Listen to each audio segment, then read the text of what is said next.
deal today, so we'll smile. The biggest effort, right? حاجة بجنبها بتجيب ده ما تزقنيش. And the press is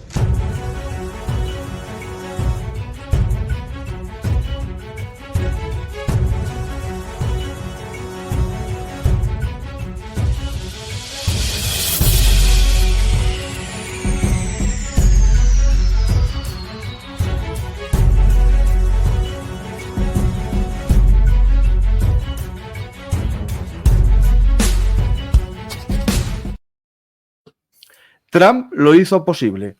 La paz en Oriente Medio está cada vez más cerca. ¿Milagro político o jugada estratégica? Vamos a hablar con nuestro amigo Nacho Montes de Oca sobre Oriente Medio y la paz en Gaza. Hola Nacho, ¿qué tal?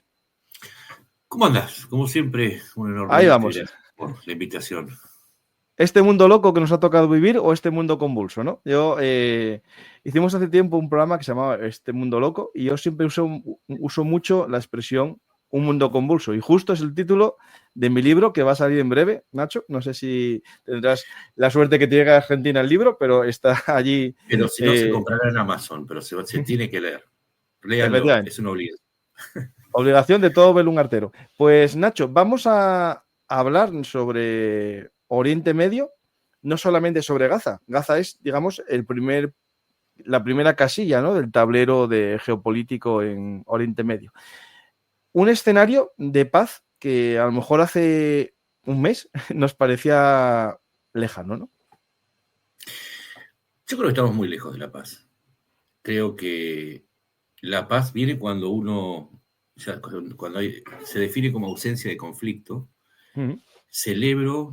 Me alegro muchísimo, y de hecho lo vengo pidiendo hace ya más de 2 años, la liberación de los rehenes. Celebro el fin de los bombardeos sobre las áreas civiles de Gaza. Eso no hay que dejar de festejarlo.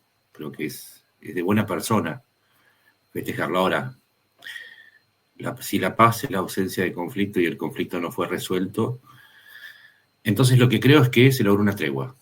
Una tregua que, insisto, se festeja, pero ya hoy mismo empezó a resquebrajarse el entramado, que es muy complicado, sobre el que se habla de un acuerdo de paz. ¿Hay un acuerdo de paz? Sí, hay un acuerdo de paz que se está firmando, pero todavía el problema central de este, creo que tiene 2 problemas centrales. Uno es que va sobre las consecuencias y no sobre las causas del conflicto. Una de las consecuencias fue precisamente el secuestro, o sea, el cautiverio de las últimas 20 personas que quedan con vida, de las 251 que fueron secuestradas el 7 de octubre del 23. Y la otra consecuencia es el bombardeo sobre Gaza, que fue la represalia. El segundo problema es que estamos en un momento muy Instagram, ¿sí?, en donde a veces la foto reemplaza al todo, ¿no? Y como vos decías, Gaza es solamente un eslabón de un problema muchísimo más complejo que ya empieza a mostrar que no es tan sencillo de resolver. Vamos a lo concreto. La realidad es que hoy Israel volvió a bombardear un área de Gaza por una aparente incursión de un grupo de palestinos, pero bueno, entre los muertos hay civiles que no tienen edad para ser terroristas. Al mismo tiempo, Hamás no quiere entregar los cuerpos. ¿Sí? De los 28 entregó 4. Bueno, yo creo que ni los tiene. Bien, podría haber dicho que no los tenía y nos ahorrábamos esta ruptura del acuerdo. Y además, ya dijo que no solamente que no se va a ir de Gaza, como está estipulado en el punto 19, sino que tiene que además entregar las armas, y dijo que no lo va a hacer. ¿Y por qué no lo va a hacer? Porque ahora vamos de vuelta. Si hay paz, porque hay unos terribles enfrentamientos entre Hamás y sus clanes aliados versus los clanes que intentan desafiar su poder dentro de Gaza. Con todos estos elementos uno puede decir, no, es que no hay paz, y hay que ser realistas. Si uno va a enfrentar un problema, tiene que enfrentarlo tal como es. Decir que uno está en un proceso de paz a mí me resulta difícil porque tiene el problema que, entonces, ¿qué hacemos? Si estamos en paz, no hay más nada que hacer, porque tenemos que disfrutar la paz. Ahora, si el conflicto sigue, entonces no estamos en paz. Es una cuestión hasta diría, de lógica básica. Por eso digo, ojo con los momentos Instagram, porque sacarse la foto y decir la guerra terminó es una ridiculez absoluta, y cierro con esto para que se entienda mi postura. El primer eslabón es Gaza. El segundo eslabón es la cuestión de todos los territorios palestinos. Ahí tenemos también que no hay un liderazgo único. Se están enfrentando no solamente Hamas contra los clanes en Gaza, sino Hamas contra Fatah, que es la que administra las zonas de Cisjordania. Después, en un círculo superior, está la cuestión de los dos estados. Por más que Israel diga que no lo va a permitir, no es algo que lo decide Israel, es algo que el mundo le está reclamando.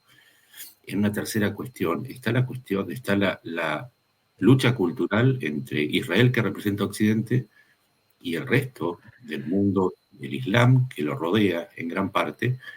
Y después hay cuestiones sin resolver, como la cuestión de Irán. Irán no sabemos si se abandonó la carrera por la bomba nuclear. Tampoco sabemos qué se va a hacer con los hutíes, que siguen hackeando el tráfico marítimo en el Mar Rojo. No sabemos qué vamos a hacer con alguien que parece que de pronto desapareció. Hezbollah, 150.000 soldados.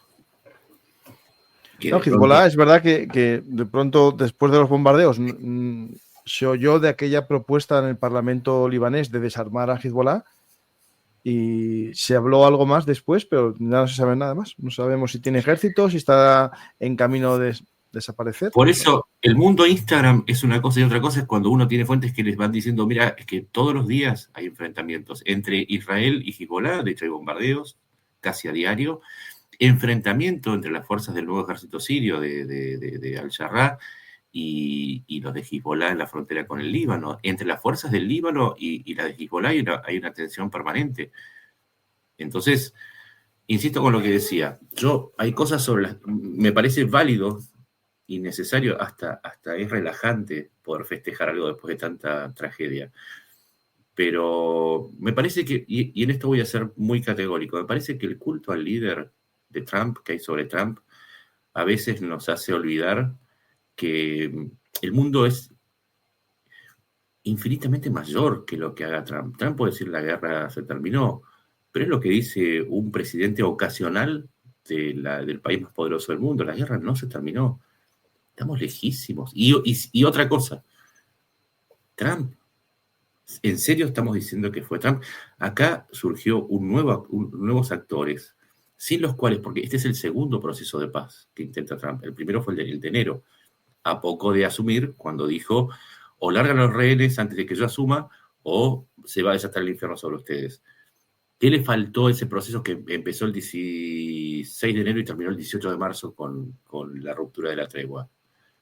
Le faltaron un par de actores que en esta ocasión se merecen tanto el premio Nobel, si lo van a otorgar por la paz en Medio Oriente, como Trump. En primer lugar, el odiadísimo Qatar. Qatar presionó a la cúpula a la que aloja en Doha. Mira, nos queda un versito. Y también lo hizo Turquía, que también aloja células que son... Muchos de los heridos de la operación Viper están en Turquía. Y además Turquía es la base económica. La base financiera está en Doha, pero la base económica está en Turquía, que presionaron a Hamas para que frene sus ofensivas y firme el acuerdo. Egipto, que es el otro actor crucial en este proceso, que es el otro país fronterizo con Gaza, tuvo un rol crucial. Sin Egipto, Qatar y Turquía, este acuerdo no se lograba.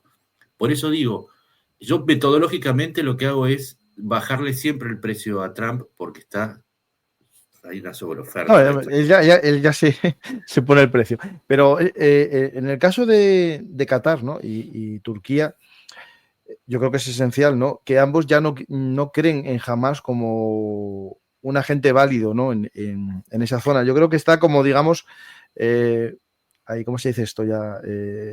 Amortizado. Hamas para los países árabes.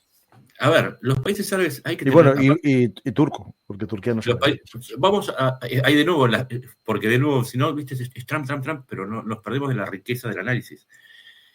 El mundo del Islam no es único, está plagado de tensiones, está cruzado de tensiones y de competencias y de enemistades.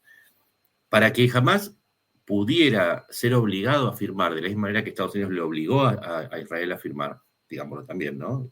Porque si no parece que estamos hablando de seres, de entidades que todo lo pueden. Para poder obligar también a Hamas, tuvo que pasar algo, que es que Israel derrotó a Irán en la guerra de los 12 días y además derrotó a Hezbollah y a Hamas en Gaza. Al retraerse la influencia de Irán, es lo que se permite entonces a Qatar y Turquía actuar sobre Hamas. Pero antes tiene que haber habido un actor que fue Israel derrotando a Irán Sí, claro, y disminuyendo el precio militar, no solamente de Hamas, sino también de Hezbollah. Por eso digo, es demasiado amplio. Además, cuando uno abandona esos personalismos, es mucho más interesante la vida, ¿no? Es como uno escucha el rock and roll y no se queda mirando al cantante. Bueno, pero estoy contigo en que los elementos geopolíticos, incluso los juegos económicos, ¿no?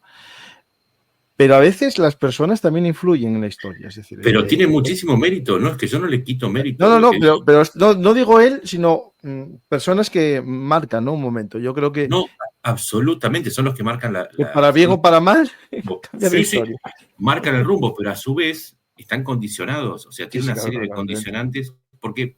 Por mucho que quiera, Nacho, no va a cambiar el que llueva para abajo, ¿no? Es decir, eso no lo va a cambiar. A ver, vamos a ponerlo en términos de lo más honestos posibles.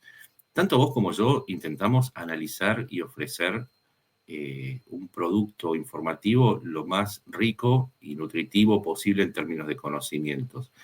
Contra lo que uno compite es contra esas ideas, si se quiere, facilistas o emocionales, ya no lógicas de decir, lo hizo tal. No, tal tomó la iniciativa y tuvo la inteligencia de aprovechar estas circunstancias y de desechar estas otras, y en ese sentido vale un aplauso. Ahora, de ahí a decir que uno lo hace, ¿no? Es como uno compite contra eso. Yo trato de explicar el escenario interno de Gaza y me dicen, no, pero va a venir tal y lo va a solucionar. Bueno, eso es difícil, solucionarlo desde fuera. Ahí hablamos ahora contra eso competimos. De cómo solucionarlo. Claro. Nacho, aquí tenemos el plan de paz, ¿no? Es un plan en el que Trump lidera, ¿no? Y es el que se pone la foto, pero realmente están detrás Qatar, Turquía, que en el fondo son los que, bueno, no digo financiaban, porque también estaba Irán, ¿no? Pero los que daban mucho juego a Hamas y a otros grupos, ¿no?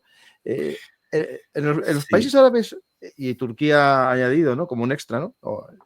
Hay un cansancio ya de la inestabilidad que genera los movimientos radicales, tanto islamistas como, por ejemplo, palestinos. Por ejemplo, ¿no? Yo quiero decir que Palestina, no todos los movimientos palestinos son islamistas, jamás sí, jamás claramente es un movimiento islamista yihadista que quiere un califato, pero el movimiento palestino, ¿no?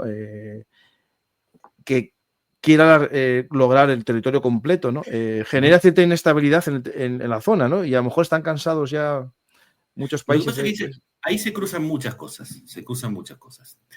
Para empezar, los palestinos son 15,5 millones, de los cuales solamente 5.5 están 2.1 están en Gaza y el resto están en Cisjordania.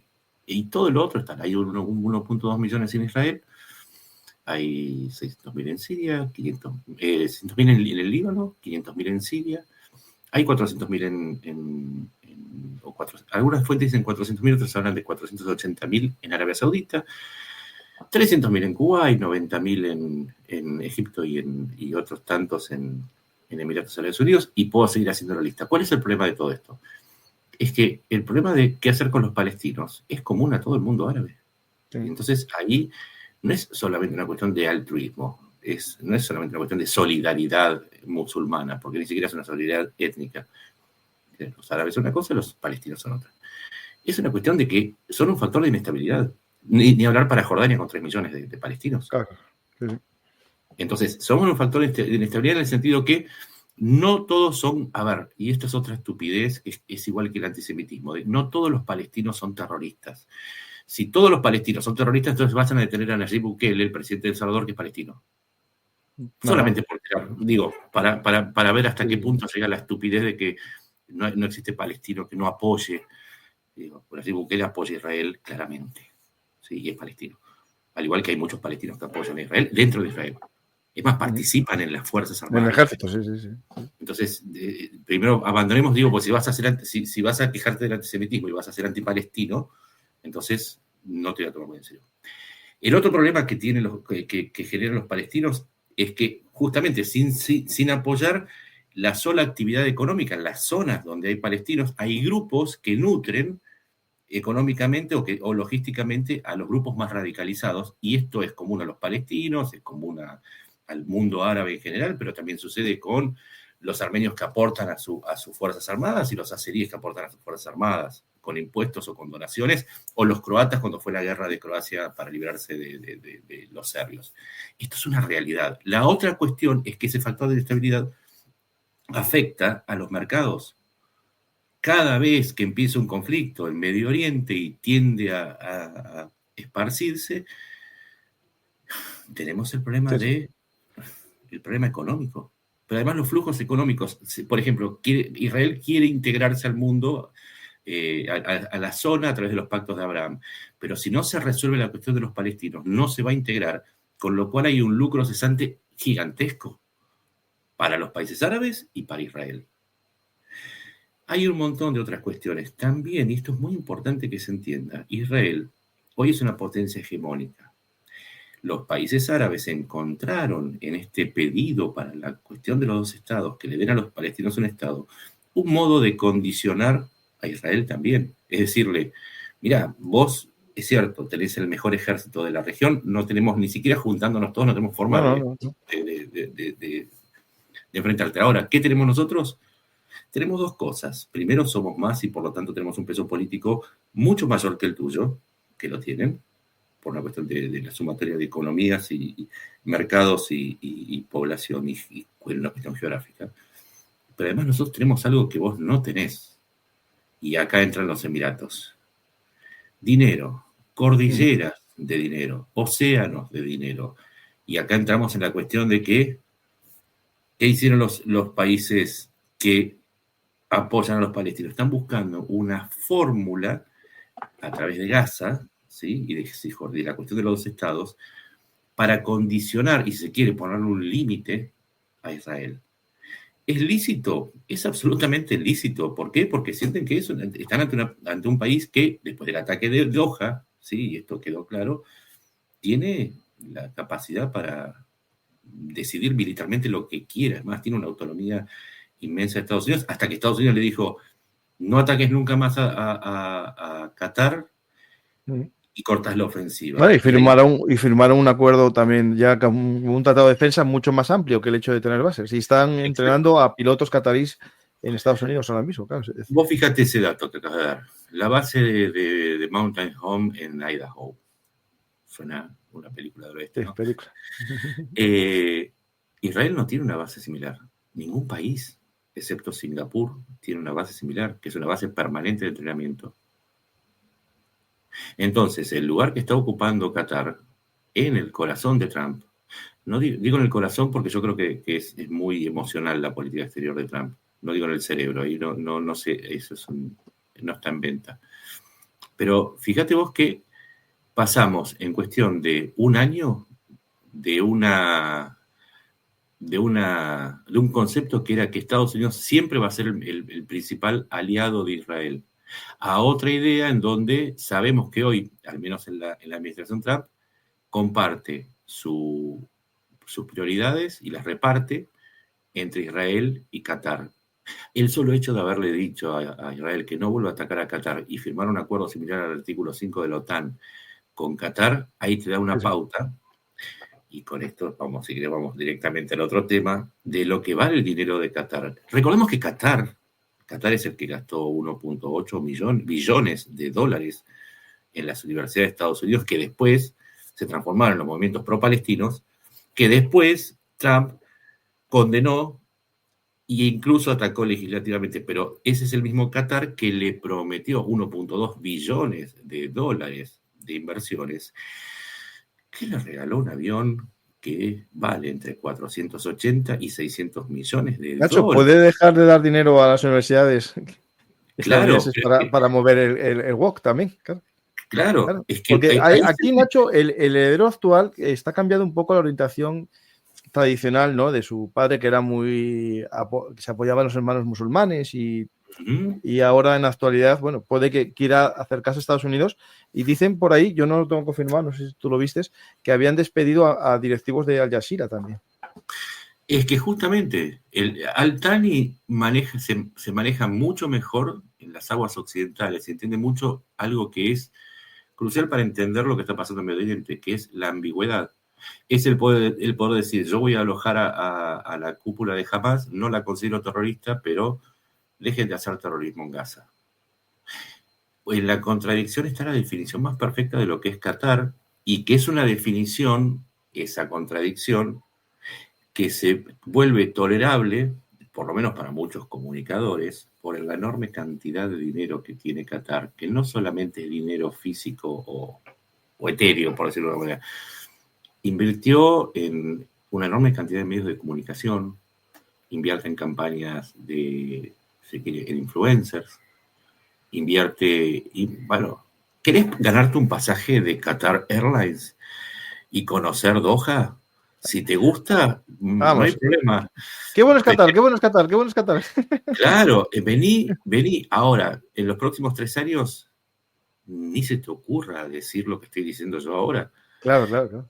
Entonces, ahí y las agencias de relaciones públicas que contratan y todo eso, forma parte de ese dinero que tienen. Ahora, multiplica eso, Qatar con Arabia Saudita, con Emiratos Árabes Unidos, ya tenés 2.3 billones de billones. Para que se entienda, billones, cuando digo billones son los trillones, son 2.3 los americanos. Y 10 ceros, una fila enorme de 10 ceros, como la de los influencers pidiendo dinero a Qatar. Mira, yo para que yo no tenga que pedir dinero a Qatar, y no lo voy a pedir ni a China, ni a Rusia, ni a nadie, ni tal, podéis invitarme a un café, necesito más micromecenazgo que pongo aquí. Y también Nacho Montes de Oca en su Twitter también recibimos ayuda vuestra. Ayúdennos que nunca vamos a recibir dinero. Esos 10 huevitos no vamos a ser ninguno de nosotros, así que si pueden ayudarnos. Yo me pago fin de semana de casa rural en Cantabria. Claro, sí. Es mejor meter las patas en una palangana y tener la conciencia limpia que meterlos en el mar de Dubái. No tengo duda ninguna. Cretino. Pero entonces, insisto, Qatar, Arabia Saudita, Emiratos Árabes Unidos, entre los 2.3 billones. Y después tenés los fondos de Kuwait, Omán, Bahrein. Estamos hablando de muchísimo dinero. Y eso torció la política exterior de los Estados Unidos, que pensábamos era, y por eso ya estamos volviendo al Medio Oriente, al tema, lo que nosotros pensábamos como un concepto absolutamente inapelable, que era el apoyo de Estados Unidos irrestricto y casi sin pensar a Israel, ahora es un equilibrio entre lo que quiere Qatar y lo que quiere Israel. Y en el medio, por supuesto, está la política que con sus fotos, que son muy lindas las fotos, ¿sí? Son extremadamente poderosas en términos de comunicación, pero la política y el dinero corren por otro carril. Pues tenemos muchos puntos ahí para tratar, ¿no? Por ejemplo, aunque las personas no son lo importante, ¿no? Es lo que muy bien comentas, hay juego geopolítico, las personas juegan a veces y mueven las bazas. Hay un personaje que pasa a veces desapercibido, pero en este caso no, que es el yerno de Trump, ¿no? Jared Kushner recibió 1.2 billones de billones, sí. 1.200 millones de dólares del Fondo Soberano de Qatar para el desarrollo de inversiones. Con lo cual, y además, él está asociado a un otro fondo que está desarrollando productos tecnológicos medicinales entre empresas de Israel y con fondos de Emiratos Árabes Unidos. El dinero no tiene fronteras, hombre. Ese es el tema. Steve Witkoff, el negociador de, Sí. de Trump para Medio Oriente, recibió 240 millones por la compra de un edificio en New York, el desarrollador inmobiliario, ¿de qué país? Te doy 3 opciones. Opción 1, Tuvalu, opción 2, Etiopía, opción 3, Qatar. Qatar. Yo sé que era difícil. Pensé que me ibas a poner Rusia por el medio. Por eso digo que Si me llegas a poner Rusia, lo empiezo a dudar. pero es que están todos metidos hasta el cuello con los negocios. Cuando se habla de un plan de paz y después acá empieza la otra parte, que lo hemos contado en un video, ¿no? ¿Qué se va a hacer con Gaza? Qué bueno, ¿no? Que terminó la guerra. Ahora, ¿qué piensa hacer Trump con Gaza? ¿Qué significa esa junta que va a administrar Gaza? No es otra cosa que un fideicomiso Sí. que actúa de la siguiente manera. Los gazatíes que tienen títulos de propiedad van a ser estimulados, ¿sí?, a entregar esos fondos. Mira, la fundación que reparte el dinero, que reparte las donaciones a la Fundación Israelita Estadounidense, es justamente la que con la intermediación de Kushner interviene en este proceso de la posguerra en Gaza. Bien, los gazatíes les ceden la propiedad de sus tierras, digamos, es una oferta que no se puede rechazar, se la ceden a un fideicomiso. Ese fideicomiso suma todas las tierras que hoy no sirven para nada, ¿sí?, porque son escombreras, y algunos van a ser alojados en zonas de emergencia y otros van a ser invitados a irse del país, le van a dar... No, hay una cosa, Nacho, que creo que es importante, que es lo que tú estás comentando. No todos los gazatís tienen la misma naturaleza jurídica. Hay gazatís que son de Gaza, oriundos, digamos, previo a 1948, y otros que viven en campos de refugiados que estaban bajo, digamos, la protección de la UNRWA. Porque no todos los gazatís son refugiados, hay gazatís que viven en su casa. Ahí entran en juego los clanes, estos tribales. Casualmente los clanes originarios son los que están más vinculados a Fatah y no a Hamas. Sí. Por eso Abu Abbas de Fatah en Ramallah, en Cisjordania, dijo: yo tengo que ser parte. Es que él maneja los vínculos con esos que tienen la propiedad. Bueno, una vez que le cede la propiedad, reciben un token, ¿sí? Ese token y un dinero, algunos hablan de 5.000, otros hablan de 30.000, pero un dinero para poder irse, ¿sí? Para poder pagar el alquiler y 4 años de comida. No, perdón, 1 año de comida y 4 años para irse de alquiler. Después del año de comida, bueno, arreglátelas, no sé dónde vas a irte, no importa. O sea, Egipto y Jordania le dijeron que no, Siria y Líbano le dijeron que no, y Arabia Saudita obviamente le dijo que no. Esas propiedades pasan a estar en poder de este fideicomiso que se llama GREAT, ¿sí?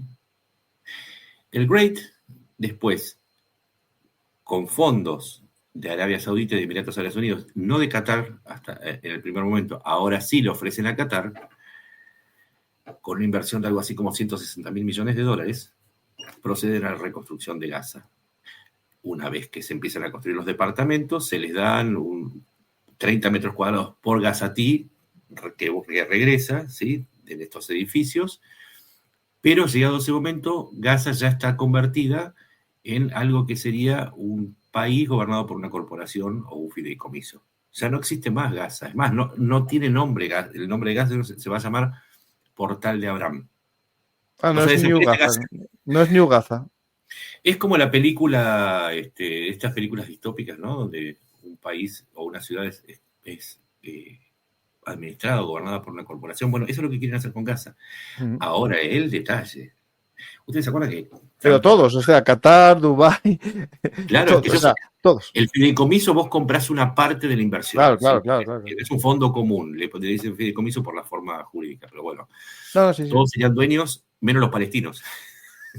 Eso es lo más loco. Pero el detalle Ahora que en febrero Trump empezó a hablar de construir algo así como una ribera francesa en Gaza. Ujú. Vos te acordás de eso, ¿no? Sí, En sí, sí. realidad, Bueno, eso eran los vídeos iniciales que, bueno, tiene su lógica. A ver, el problema que tiene Gaza es cómo se reconstruye, quién lo reconstruye, quién lo paga.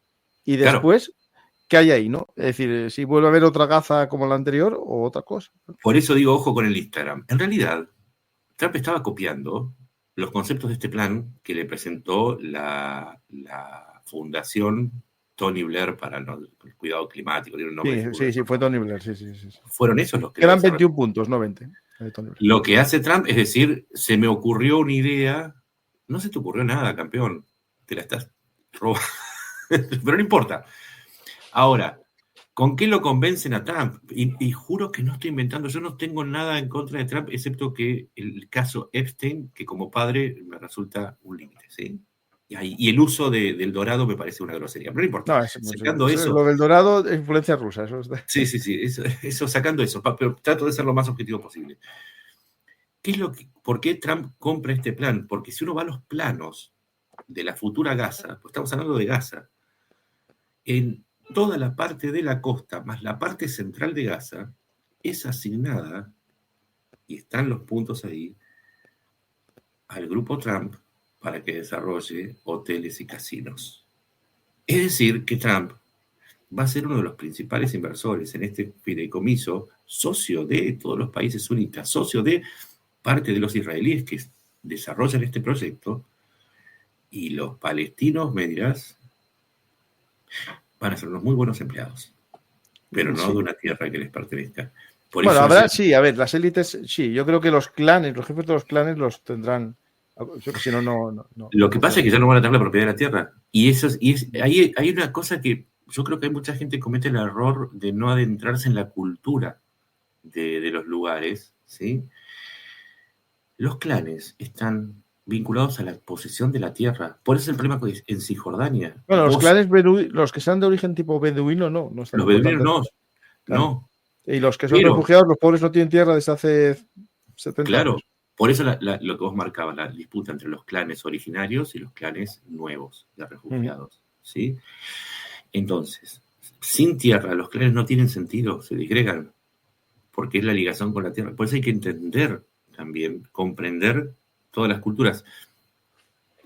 Yo nombraba el tajir, que esa es la otra parte que no están teniendo en cuenta. El tajir es la obligación de vengar al pariente muerto, Sí. pariente asesinado. Eso no prescribe. Claro, pero eso es el fin, o sea, nunca acaba eso. Siempre hay la venganza, el ojo por ojo y todos. Pero claro. también existe en la cultura judía. No, por eso, claro. Creo que se pronuncia Mukhtar, pero también existe el espejo. Una cosa es cuando vos haces el PowerPoint, ¿sí? Y otra cosa es la realidad. Pero ahí entramos nosotros, que somos los aguafiestas, que somos los pesimistas, pero que normalmente tenemos una capacidad de explicación mayor que el PowerPoint, que el PowerPoint no deja de ser otra cosa que una expectativa particular de un grupo o una persona. Pero bueno, Gaza es eso, vos recién nombrabas a un montón de actores. Ya Turquía dijo, con Europa, ojo con esto, nosotros queremos ser parte de la reconstrucción de Gaza y del futuro de Gaza, con lo cual están peleándose con este futuro corporativo para la franja.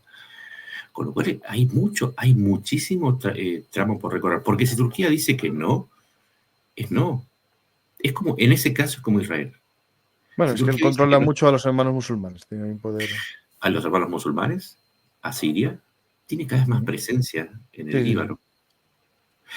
Además, tiene un ascendente muy grande sobre los países sunitas. Es el único país dentro del universo sunita de Medio Oriente que es capaz de torcer la voluntad a los países sunitas o a las coronas petroleras por una razón muy simple. Es la llave para las migraciones y el gas que quieren enviar a Europa. A su vez, Europa depende de Turquía, porque después de que se fue todo el gas ruso, ¿por dónde está llegando el petróleo, el gas azerí? ¿Por dónde quiere llegar el gas de Qatar de los DOM? ¿Por dónde quiere llegar el gas licuado que se vende a Europa? Todo llega por un gran hub que es Turquía. Turquía es mucho más poderoso hoy políticamente de lo que la gente supone. Sí, sí, por el gas. Ujú. Por las venas. Mira, ahí, hablando del Grid Trash, hay este mapa que indica el papel que tendría Gaza en el 2035, ¿no? En este juego, ¿no? Es este juego de poderes, ¿no? Y aquí se ve Sí, un está también poco los ese plan, gasoductos y todo el tema de los... ese plan para hacer un canal de Suez Un hub. alternativo que compita con el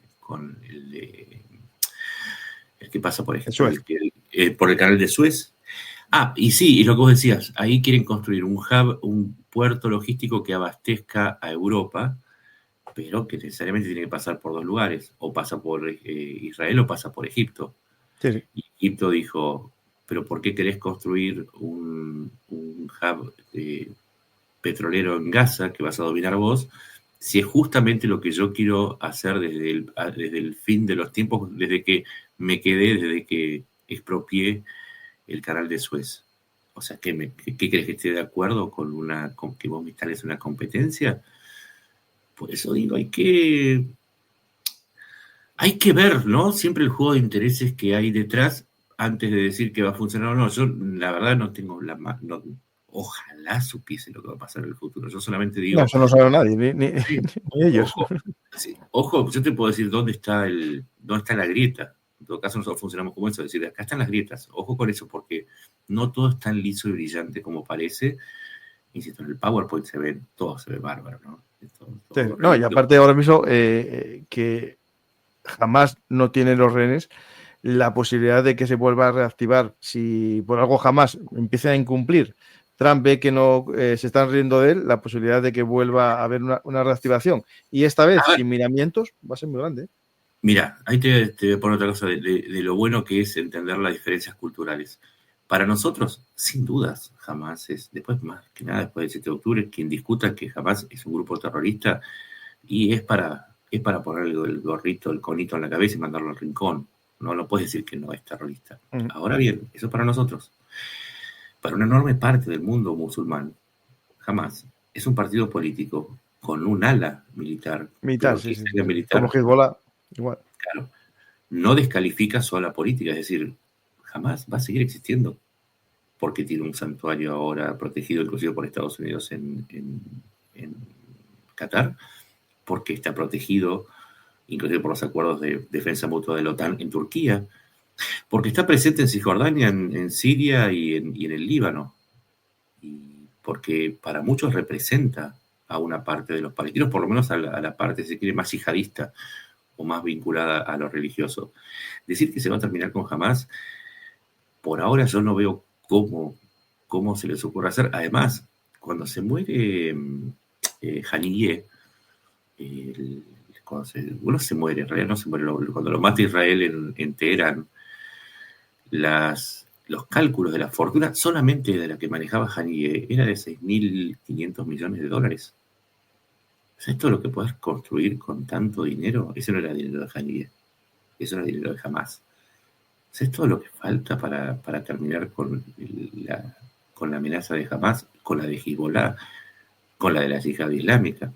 Y el otro día yo hacía un cálculo de los grupos que atacan a Israel, que están activos. Llega a 46. Y no todos están vinculados a Irán. Muchos que tienen sus raíces en el salafismo, que a su vez es la parte extrema del sunismo, y se adentran las raíces de los países petroleros sunitas, que no apoyan estos grupos, pero dejan hacer. Y dejan, entonces, si el dinero llega hasta un grupo X, bueno, ¿qué crees que te diga? Justo no estaba mirando cuando le transfirieron 30 millones para que compre armas a un grupo, grupo de liberación de las cabras de Alá. Eso también está sucediendo. No es una cuestión de siglas, a eso me refiero, no es una cuestión de Hamás o Hezbollah. La amenaza contra Israel es integral. Sí. Y no es solamente Irán. Y se van cambiando los actores y los jóvenes que se unen a un grupo, se unen al grupo que más de moda esté. Eso, ahora ya nadie se une al Fatah, se unen a Hamás, desaparecerá Hamás, y si las cosas siguen, será otro nombre que se llamará como queramos llamarle. Y sin Por ejemplo, como no entraba en las categorías usuales en estos días, el Partido para la Liberación de Palestina, que cometió bastantes atentados. Sí, sí, ¿Dónde lo vas a sí. vincular con Irán? Trata de vincularlo con Irán. Y sin embargo, jamás pidió que uno de los líderes del PLP, que estaba condenado a cadena perpetua, figurara entre la lista de los liberados a cambio de los rehenes. Para entender que hay coaliciones, hay concepciones que van mucho más allá del facilismo de decir, se termina Irán, se termina Hamás, se termina Hezbollah. Irán se terminó, de hecho está terminado. Ahora, ¿qué pasó? No se, tampoco se terminaron los hutíes, no se terminó la Yihad Islámica. ¿Qué pasó entonces? ¿No era que era la fórmula? Por eso digo, los facilismos son, mismo yo también lo dije, hay que cortar la Claro. cabeza del pulpo. A ver, ahí el tema de Hamas, no es yo siempre dije desde el primer momento que dijo Netanyahu, mi objetivo es acabar con Hamas, ¿no? Yo ya comenté en muchos programas que eso era imposible, porque cualquier persona que se diga que es Hamas, ya es Hamas, ¿no? Por lo tanto, esos objetivos tan grandes, ¿no? Que quedan muy bien para un titular, te hacen que nunca ganes la guerra. A eso le llamo la política de Instagram. Sí, claro, tienes que tener un objetivo alcanzable, ¿no? El objetivo es que jamás no gobierne. Entonces, eso es más factible.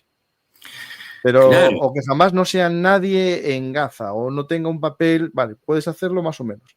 Pero, claro, el tema es que tienes que meter a alguien ahí para quitarle. Ahora, pero es que es de orden simbólico. Vos podés quitar el símbolo que es Hamás. Ahora, de pronto, los de Hamás te renunciaron, todos se van, ¿sí? Y algunos se quedaron diciendo, yo de Hamás nunca. Jamás, no soy Hamás. Ya, jamás fui Hamás. Y sin embargo van a hacer lo mismo que Hamás, pero bajo las siglas de, no sé, el PNP, por llamarlo así, por la cifra, o se pasarán de ser de Hamás a quizás, ¿sí? Y van a estar todavía en gas. El problema es la violencia. Por eso digo, no, este acuerdo de paz no va a las causas, que es el odio, que es deshabilitar, el Mostay, el Tajir, esa violencia. Es como una cinta de Moebius que nunca termina. En algún lugar tenés que cortarla, ir a la causa profunda. Ahora me van a decir, este señor es de izquierda, debe ser woke, porque está diciendo que es más complejo. Es que lamentablemente tengo que decir, como liberal, ¿sí? y adversario histórico de los woke, que al menos en ese aspecto tienen razón, es mucho más complejo. Es mucho más complejo que sacarse una foto y decir, la guerra se ha terminado. No, esto no es como la Segunda Guerra Mundial. Acá no, vos no la puedes terminar hasta que derrotes a tu enemigo o que lo convenzas de que ya no sea un motivo de conflicto. Y no está pasando ninguna de las dos cosas. Ahora, insisto, estamos en la época de las redes del efecto por sobre del efecto por sobre la sustancia. ¿Sí? No, hay un tema también, Nacho, los que tenemos nuestras ideas claras, pero no somos forofos. En este mundo en el que se valoran las camisetas de los equipos de fútbol como si fuese la política o la geopolítica un equipo de fútbol, ¿no? Es un problema. Es decir, el que es blanco, azul de Israel, nunca verá el error de lo suyo. Y el que es verde, blanco y negro de Palestina nunca verá que jamás no son la Palestina que ellos creen, sino son un grupo más similar al ISIS que a Al-Fatah, ¿no? Es decir, te voy a poner un ejemplo de qué tan de acuerdo estoy. Ayer, cuando fue la liberación de los rehenes, yo tomé una decisión editorial que tiene que ver con el respeto hacia las víctimas, ¿sí?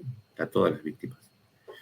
Dije, yo no voy a transmitir ninguna de las imágenes que dan al uso del aprovechamiento político, y no transmití ni las ceremonias de Hamás, ni tampoco las que se hacían en Israel para alabar el miembro de Trump. Pero es una decisión editorial, y cuando uno se pone en esta postura, porque digo, es que no pasa por ahí, es un momento de luto, porque hay mucha gente que no pudo volver del cautiverio, porque hay mucha gente que murió en Gaza. Al menos mostremos un poco de respeto. Es una decisión mía, yo no critico al que lo hizo. Pero cuando uno se pone en esta postura y dicen, este tipo está equivocado, es raro, o es woke, o es izquierdista, es más, algunos hasta seguramente van a pensar que tengo una cuenta en Grindr porque hago estas cosas, entonces que me tienen que matar. Bueno, sí, funciona eso, funciona de esa manera. Es el fanatismo. Y acá te voy a decir una cosa. Si hay algo en lo que triunfó Hamás y en lo que ganó, fue en haber convertido una parte enorme de Occidente en fanáticos tan estupidizados y tan violentos como ellos.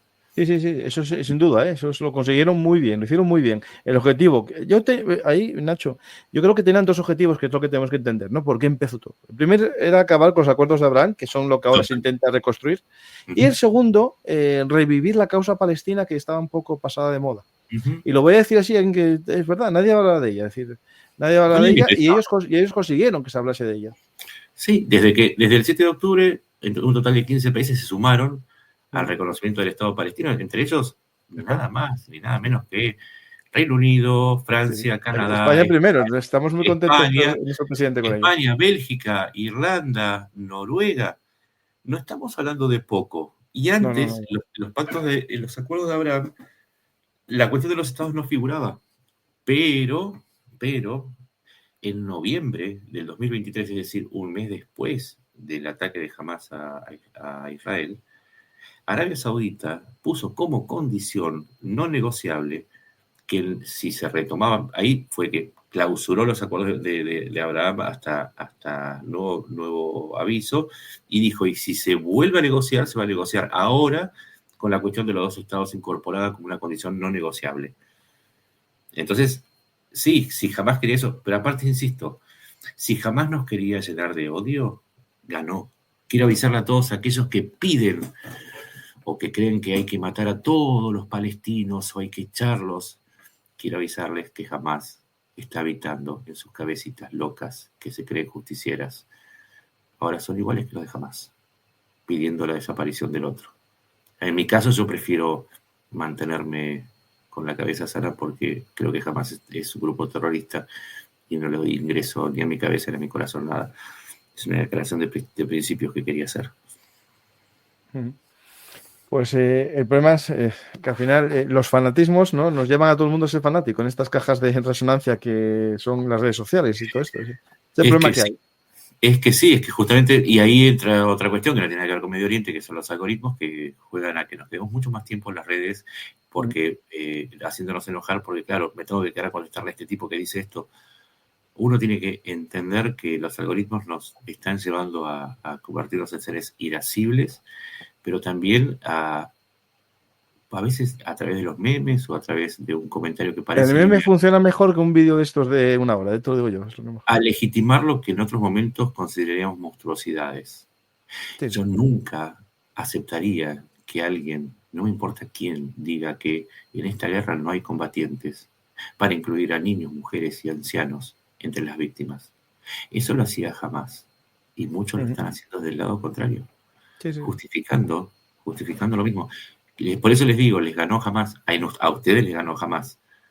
Por ahí tendrían que hacer una pequeña reflexión acerca de cuánto se están pareciendo a lo que decían combatir. Claro, el problema es que la guerra hace eso, cuando es una guerra sucia, ¿no? Como el combate urbano, es el problema que tiene. Es que justamente el combate urbano convierte en eso, claro. Si de alguna manera se terminó la Segunda Guerra Mundial y se desnazificó, fue por lo menos desde el lado occidental, no se quisieron establecer ni campos de concentración, sí hubo campos de detención, pero no campos de concentración para los civiles, no hubo cámaras de gas, no hubo persecución, no hubo un equivalente al Gestapo, se cortó el ciclo de odio, ni se culpabilizó a todos los alemanes por haber sido de ser nazis y por lo tanto se los estigmatizó. Inclusive los judíos, ¿sí?, que sobrevivieron, ¿sí? No voy a dar nombres en particular, porque primero pues no me los acuerdo, segundo puede ser injusto, ¿no? Pero muchos judíos decían, es que nosotros no podemos parecernos a ellos. ¿Cómo vamos? Una cosa es la venganza y otra cosa, cuando es una represalia puntual, y otra cosa es parecerse al otro. No, yo creo que la mayor parte de los israelíes no quisieron parecerse a... Otra cosa es, claro, el gobierno de Netanyahu, sobre todo la parte más radical, ¿no? Esa parte que influyó... Es que se olvidaron que Israel era conocido por convertir el desierto en un vergel. Y por eso era, y por ser un lugar de tolerancia. Sí, también hay que separar, digo, así como decimos, no todos los palestinos son de Hamás, no todos los israelíes son partidarios de Netanyahu, Bezalel Smotrich, Es más, yo te diría que, al menos por lo que dicen las encuestas, el 75% de los israelíes están pidiendo que se frene la guerra y pedían la devolución la liberación de los rehenes y que se negocie. Es decir, la mayor parte de los israelíes no quiere lo que está pasando en Gaza, no lo quiere. Que lo aceptó, si quiere con algún ánimo de represalia una parte, sí. Ahora, la mayor parte de los judíos no son así, no son así, no son no tienen ese extremo de fanatismo, al contrario. Yo que tengo contacto con ellos, te digo, la mayor parte dice, es que en última instancia nos termina afectando mucho más de lo que parece, porque no hay triunfo posible cuando crece el antisemitismo. Mira, te voy a dar una serie de datos. En Francia creció un 600% el número de denuncias de actos de antisemitismo. En el Reino Unido, ¿sí?, se triplicaron. En Estados Unidos se cuadruplicaron. Claro. Es decir, hay una parte enferma también de la sociedad que está atacando a los judíos de una manera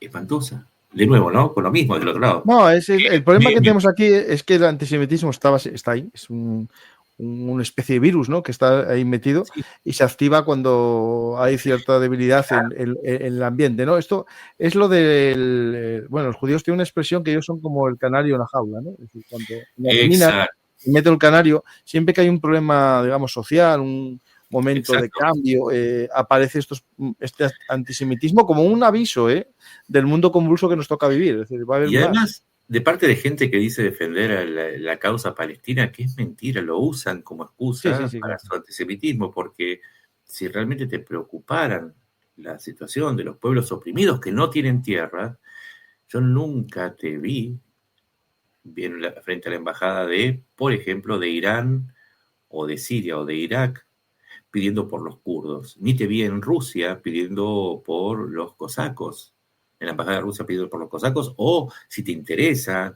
la muerte de tantos civiles en los bombardeos, nunca te vi entre la embajada de turca quejándote por la masacre que cometió Turquía en Siria, o la masacre que comete Rusia todos los días en Ucrania. Entonces no te creo lo de los palestinos, es antisemitismo, y también es mucho de Instagram, es mucho de gente que con una vida absolutamente vacía y hueca de los dos lados, se sube una causa y trata de resaltar en esa horda, saltando más alto dentro de cuando todos gritan hay que matar, sí, y gritan el doble, hay que matar el doble, para tratar de, nada, si no tenés una vida, trata de no terminar con la de los demás, por lo menos retóricamente.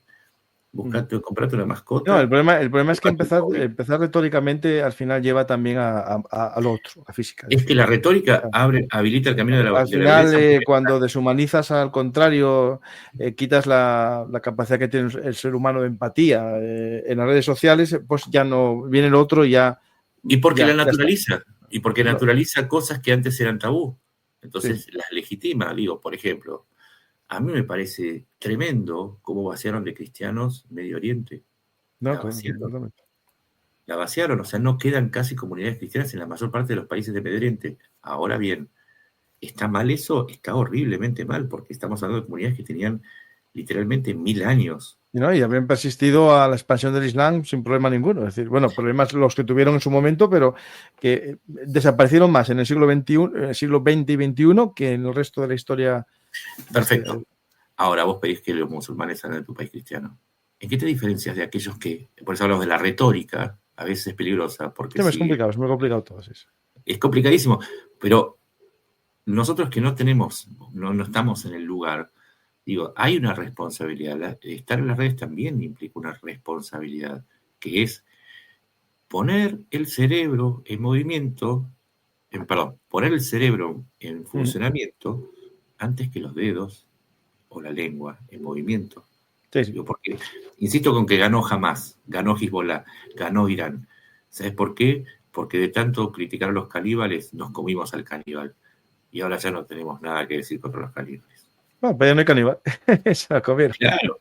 Sí, Cannibal Lecter, somos todos Cannibal Lecter. Es verdad que los puntos de atención se ponen donde quiere la gente, ¿no? Nadie está hablando de limpiezas étnicas, aquí lo están poniendo, es verdad, en el Congo, en Nigeria, Se están matando cristianos en esos lugares a diario y nadie habla de ello. Es cierto, estoy con 100% de acuerdo, y yo hablé de ello en algún programa y en shorts, en publicaciones, porque son focos mediáticos, hay intereses también de los medios de comunicación, dinero, como acabamos de decir, para que se hable de unos temas, y de otros, como no generan clics o no generan, no se habla de ello. Sí, y desinterés, porque mucha gente dice, no, ¿por qué me estás hablando de esto? A mí me pasa, no me interesa, es decir, yo tengo comprobado... Háblame de esto otro. Cuando Sí. publiqué el hilo de la persecución de los cristianos, ¿sí?, en todo el mundo, que lo publiqué hace 1 año y medio, me dicen, pero vos te estás ocupando de esto, pero no te ocupás de lo que sucede en Myanmar. Publico el de Myanmar y me dicen, sí, pero te estás olvidando de los cristianos. Vos publicás los dos y te olvidás de los palestinos. Publicás de los palestinos y te olvidás de los cristianos. ¿Saben qué? El mundo es muy complicado, pero uno no puede poner el foco, no puede estar mirando siempre donde los demás señalan. Uno trata de cubrir todo esto y el mundo, como vos decías al principio, está muy convulsionado, y hay que decirle a la gente que trate de prestar el interés, pero no solamente a lo que confirma su sesgo. Sí. Valores, no sesgos, digo. Valores y no slogans, valores y no momentos Instagram, porque es muy lindo ponerse como cruzado de determinada lucha, pero eso no te hace estar en el lado correcto. A veces el lado correcto no es el de la lucha, sino es el del pensamiento. Bueno, o puedes luchar por una causa sin fomentar el odio a los demás. Sí, decir, pero es que esa lucha va a surgir a partir del pensamiento, sí, no claro, de lo emocional. Vos podés ser un luchador sabiendo... Lo que pasa es que la propaganda es más fácil tocando a los sentimientos. Todo lo que es el enganche, ¿no?, de la comunicación, el enganche de redes sociales, juega con sentimientos, no con conocimiento, que es un tema... Qué loco, ¿no? Porque eso definía la cultura woke, y ahora lo anti-woke se basa en el mismo principio. No, es lo mismo, porque al final es que es la única forma de activar a la gente. Es decir, no, tú puedes... no vas a hablar de, yo qué sé, de filosofía humanista cristiana, sino hablas de 4 cosas, la gente no sabe. Claro, yo, por ejemplo, me baso en mis creencias en un pensamiento más o menos estructurado, pero la gente basa en sentimientos muy light, ¿no? Y bueno. Claro, y aparte en ideas que proceden de la lectura. Digo, para escribir un libro tenés que haber leído mucho, ¿sí? Eso se nota. Pero últimamente es como con un eslogan con que me cierre, ¿no? Digo, los malos son estos. Todo se justifica por esto. Nada. Es una idea chiquitita, sin profundidad, que se acomoda a tu necesidad de acción. Con eso consigues un montón de bytes, porque hay un montón de gente igual que vos que tienen pereza en profundizar. Insisto, yo no los critico, los describo.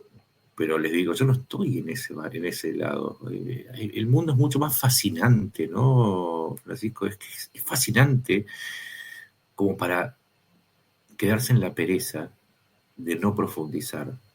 Y de la profundidad surgen los valores, y no el postureo de Instagram. Que el postureo, que los valores pueden ser más radicales que el postureo, pero al menos tiene una base. Pero ayudan a dormir mucho más que cualquier pastilla o cualquier tecito que te haya dicho tu abuela. Te juro que cuando vos te guías por los valores y te dormís cansado por haber investigado algo y haber aprendido, se duerme mucho mejor que después de haberte peleado contra 35 porque está bueno pelearse. Está lindo, ¿no? Nacho, también para dormir, estar cansado ayuda mucho. Es decir, totalmente. No parar de trabajar ayuda a dormir. Y la tranquilidad de haber publicado todos los hilos para que no me vengan a joder. Efectivamente.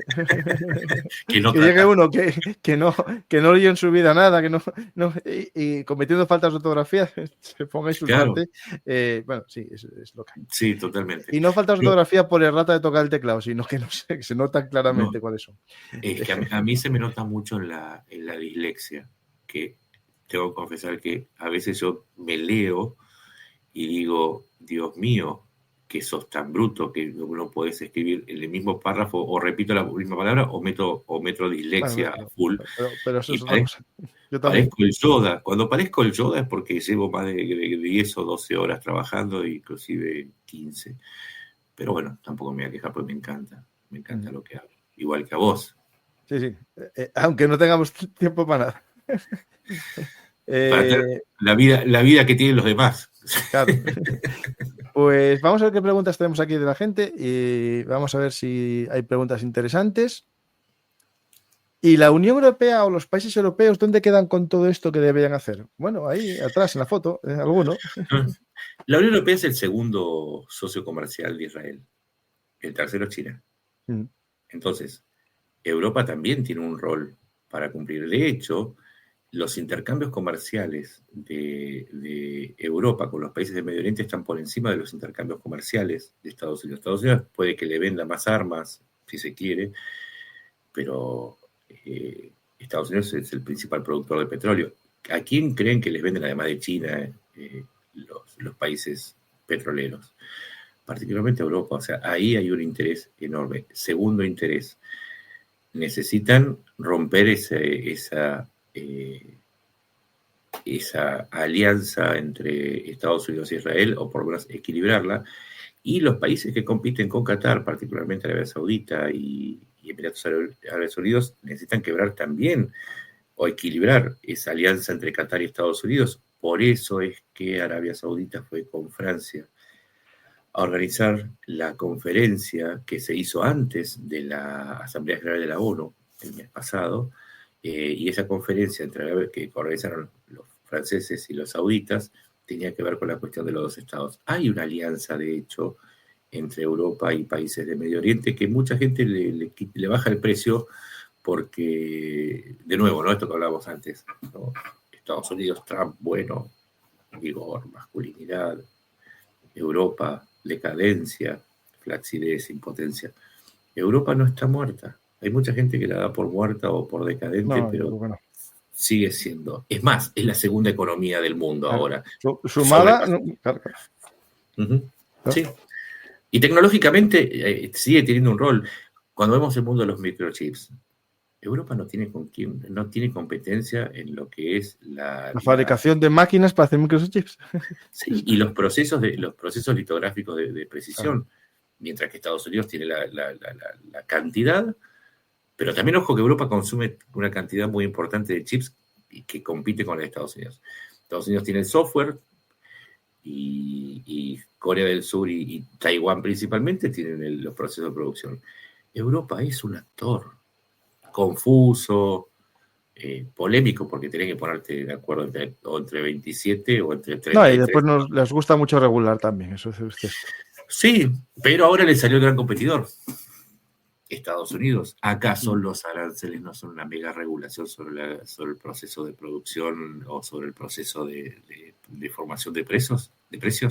¿Acaso Estados Unidos no está tomando control de las acciones de las empresas?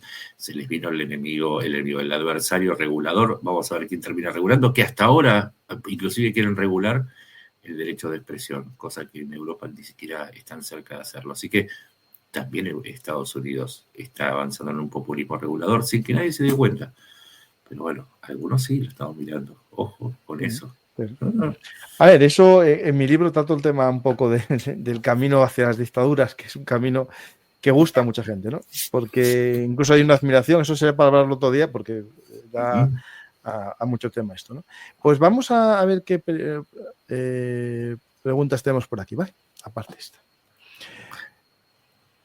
Mientras lees, buscar la pregunta, la mitad de los arsenales de los países, los petropaíses, es europeo. No, y España es un país que somos el 7º exportador del mundo de armas. O sea, cuidado que a veces pensamos cocinas y, bueno, otra cosa es que no tengamos dinero para comprar las nuestras.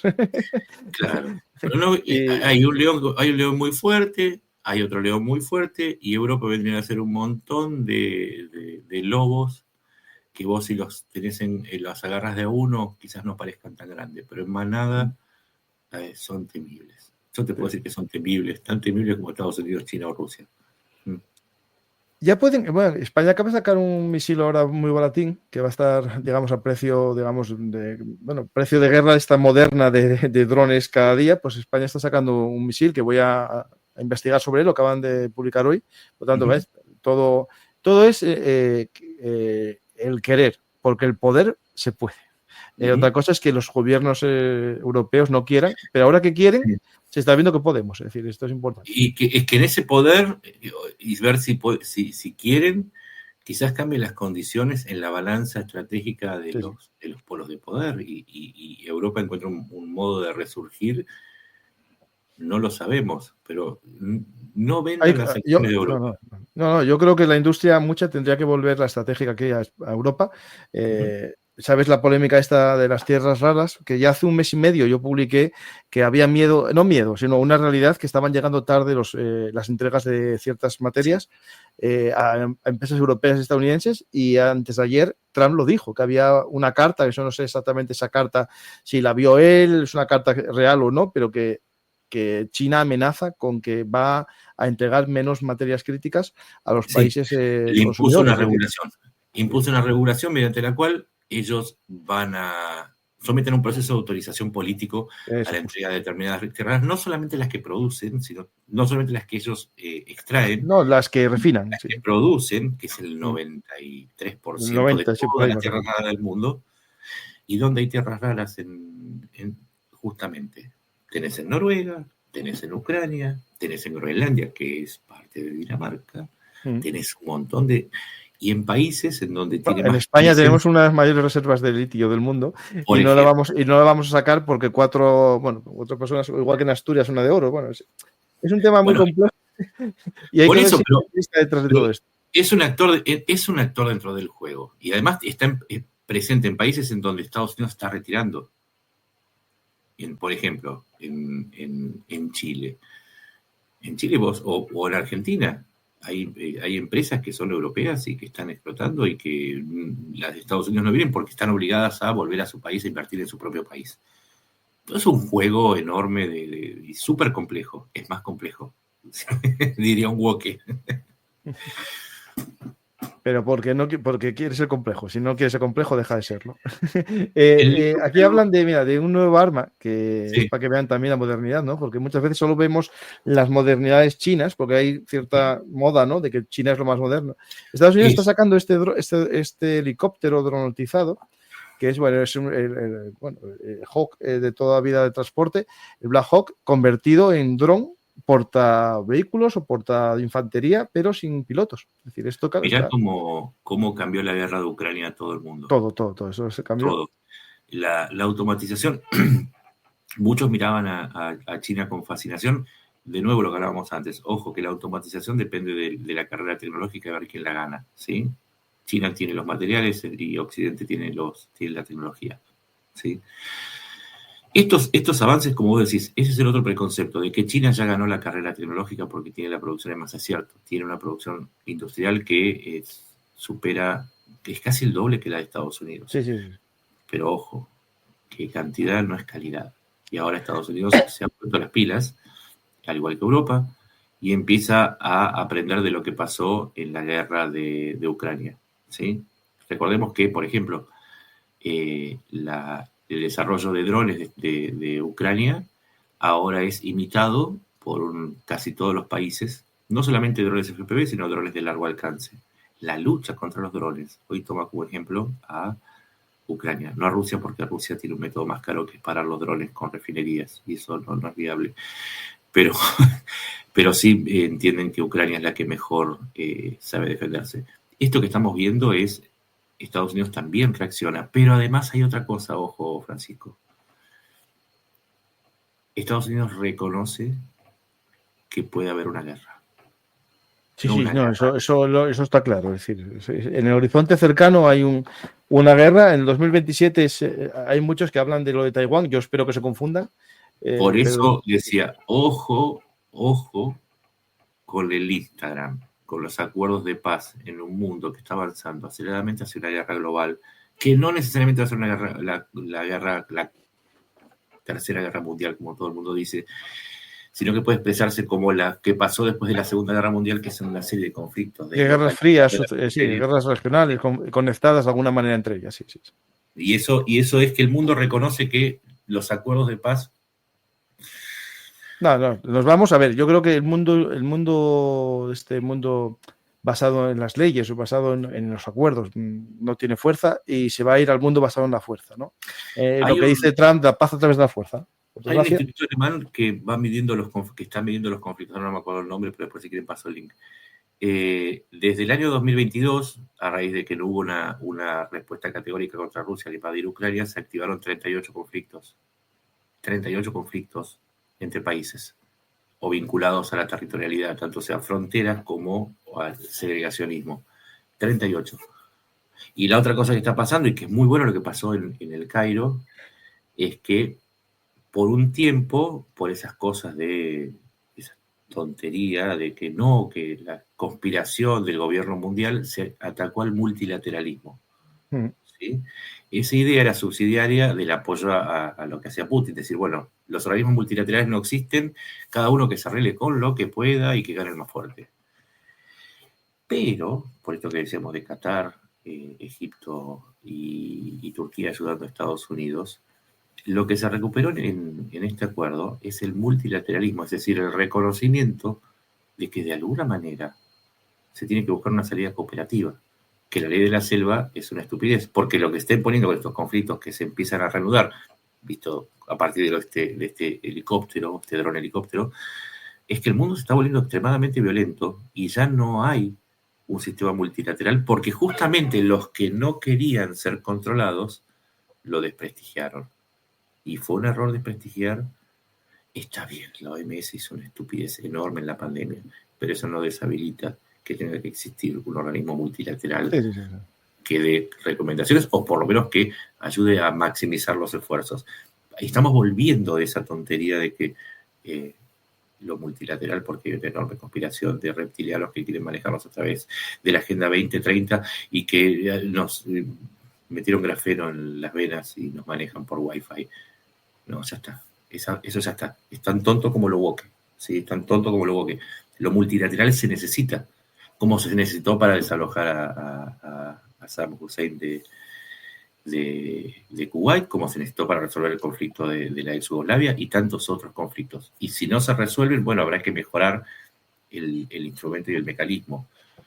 Pero la ley del más fuerte, lo que va a terminar es en un mundo, en lo que va en curso, ¿sí? Hay una oportunidad tratando de recuperar lo bueno del pasado y sacar lo malo, ¿no? Lo malo obviamente no funciona. ¿Se han anexionado Israel terreno sirio como está la frontera del Golán? ¿Quieren crear una región autónoma ahí en Siria? Bueno, es lo que Sí. no, anexionarlo, ya tienen anexionado parte, ampliaron la franja de seguridad y hablaban del territorio druso autónomo, ¿no? Hay dos aspiraciones no de Israel, de los grupos ultranacionalistas que en este momento están en el gobierno de Israel. Sí, en el Gran Israel, sí. Sí, no es Israel. A los terrenos de los Altos de Golán que tomaron en el 67, que se anexaron, si no me equivoco, fue en el 83 o el 84, le sumaron el Monte Hermón, ¿sí? Que es es parte de la cadena montañosa que domina las alturas de la zona y por lo tanto es estratégico. Pero además, el gobierno de Israel lo que quiere es crear una zona autónoma drusa bajo su control. ¿Existía una zona autónoma drusa? Sí, ya existía. Existía porque Siria, en la época de Hafez el-Assad, ya había dado autonomía a toda la parte de Suriya y donde están las zonas drusas. Lo que pasa es que Israel lo que quiere crear es una zona de colchón con una idea que es absolutamente inviable, y es que de esa zona Siria no tenga control ni soberanía completa. Y esa zona llega hasta el sur de Damasco por la distribución étnica, con lo cual está pidiendo más o menos que se suicide estratégicamente. Y lo que hace previsible que sea al-Assad o sea al-Jarrah o quien venga, le va a decir que no, es que es inviable, no podés, no se puede. Entonces, se habló en un momento que Siria, es más, al-Jarrah ofreció ir a los pactos de Abraham, el reconocimiento está de hecho, pero sumarse a los pactos de Abraham, pero solamente si Israel se retiraba de las nuevas anexiones y retiraba esta idea de la tutoría militar sobre el sur de Siria. La respuesta de Netanyahu, no. No ¿Puede todos, a Isra- ver, los buenos y los malos a veces se cruzan de bando acá, ¿no? Ujú. ¿Puede Israel a un choque con Turquía o sus satélites? Bueno, esto es yo creo que Necesariamente. sería el combate más Yo te difícil, ¿no? diría Para que es Israel. inevitable. Es como cuando explote la caldera de Yellowstone. Va a ser tremendo. Lo que no sabemos es cuándo va a suceder, pero que va a suceder y va a ser tremendo. Turquía, de la mano de Erdogan y de su partido, con esta idea, el Es que es neo-otomanismo, el nacionalismo turco metido con islamismo junto, una combinación explosiva. con islamismo, a ver, nacionalismo turco, con islamismo, más una serie de coaliciones con los europeos, dependencia de petróleo y cuestión migratoria. A la inversa es una dependencia también de los países sunitas religiosos o los emiratos, que saben que tiene la potencia militar, tiene la voluntad y que además tiene un bill de impunidad, una carta de impunidad en el hecho de ser miembro de la OTAN. Se dan todas las condiciones para que quiera confrontar con Israel, con quien se llevaba muy bien. Antes de octubre se Sí, llevaba sí. muy bien. Eran Había tenido el problema con la flotilla aquella de 2010 en y el 2010, pero antes del 7 de octubre tenían hasta proyectos comunes para explotar los campos de los Leviatán. yacimientos. Sí, Pero bueno, yo por eso dejemos tiempo al tiempo. Yo creo que aquí a lo mejor las cosas se calman. Si cada uno coge su esfera de poder ahí, Siria pero no, una separación. te digo, hay varias zonas de control. Uno es en Chipre porque Sí, sí. Israel apoya al gobierno de Chipre frente a la ocupación turca del norte de Chipre. Dos, Azerbaiyán. Azerbaiyán provee casi de la mitad del petróleo. Pero ahí coinciden, los dos son aliados de Azerbaiyán, Sí, Israel y... pero Turquía quiere sacar a Israel Sí, bueno, como lógico. forma de presión y Sí. además Israel intentó acercarse a Armenia, cosa que no le gustó nada a los azeríes. Armenia lo sacó corriendo con el tema de unificar la cuestión de los genocidios. El otro punto es los palestinos. El otro punto es Siria, en donde también chocan porque Israel le prohibió a Turquía tener bases en Siria y Turquía la está construyendo igual. No te olvides que bombardearon la base T1 cerca de Palmira cuando estaban por llegar las tropas turcas, los israelíes. Hay demasiadas zonas de choque, demasiadas. Es eso, es Yellowstone. Va a explotar, va a ser tremendo. Y encima los dos son aliados ahora son niños mimados de Trump. Uno tiene bombas nucleares todavía y el otro no. No se Sí, van a usar nunca, pero bueno. pero el otro tiene Mira, sí que veo posibilidades de que el Israel artículo 5. sí, pero en una guerra que empiece no. No, en una guerra que empiece no, pero de No. todas maneras, Israel, después de bombardear Turquía, vamos a suponer, vamos a ver el escenario. No, si Israel bombardea a Turquía, sí, ya está. Eso ya... Bombardea Turquía, es más, con armas atómicas. ¿Qué le espera a Israel después? Siempre hay No, que eso pensar ya es el fin. Eso es el fin ya, digamos. Eso es el fin. Cuando vea desaparecer porque está esa no hay otra. Y Arabia Saudita acelera el pacto de defensa mutua con Pakistán y a Pakistán se le pierden 5 armas en 2 minutos. Sí, eso no es Es duda ninguna. tremendo lo que puede llegar a pasar. Hoy y Irán encuentra fondos donde justo va a encontrar unos fondos. No. Israel no puede atacar a Turquía no puede atacar a Israel. Pero lo que es más tremendo es que se van a enfrentar inevitablemente con todas las consecuencias de que no pueden atacarse mutuamente. Eso no lo digo como una predicción, sino porque es algo que los propios turcos y los israelíes reconocen. O salvo que haya un cambio, digamos eso, que por intereses comunes por algo, y en este caso era Irán, el que a lo mejor estaba ahí. Por eso hay que desactivar el discurso belicista. Hoy por hoy, el discurso de coalición. Hacia allá queda la guerra, está todo yendo para allá. Hacia allá queda la solución consensuada. Hay pocos que van para este lado, hay pocos que están mirando para este lado. Por eso digo, el destino nunca está escrito, ¿sí?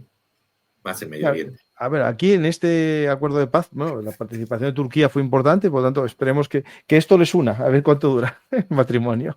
Sí, y un detalle, fíjate un detalle que es sumamente importante, y es que Netanyahu fue invitado y dijo que no con una excusa de unas vacaciones que le quedaban muy cerca de las vacaciones. Una fiesta religiosa, sí, algo así. Ha ido a Estados Unidos en fiestas religiosas.